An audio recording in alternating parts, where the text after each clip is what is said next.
আসসালামু আলাইকুম দর্শক, এই যে দেখতে পাচ্ছেন আমাদের বরিশালের দোকান নদীর মাছ। এই মাছে কোনো রকমের বরফ দেওয়া হয় নাই। দেখেন, মাছ দেখলে বলা যাবে যে সকালের ধরা মাছ। এখন সময় হচ্ছে প্রায় 10টা থেকে 11টা বাজে, মানে 10:30, 10টা 30 মতো বাজে। মানে এই মাছটা ভোরে ধরা হয়েছে। ভাই ভোরে ধরছেন না? এই যে তারা আসলে এই মাছগুলা সংগ্রহ করতে নিয়ে আসছে। দেখেন, ছোট বড় থেকে মাঝারি সব ধরনের সাইজ আছে এখানে। ইলিশ মাছের সমাহার যাচ্ছে এখন বর্তমানে। দেখেন,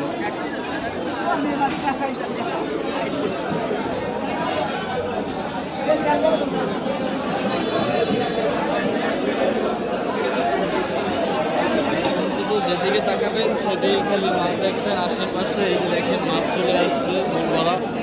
ঠিক আছে, আর এই ধরনের দৃশ্য আসলে আমাদের বরিশালে দেখা সম্ভব, অন্য কোথাও না। এই যে দেখেন, এই যে মাছ পানিতে ভাসতেছে।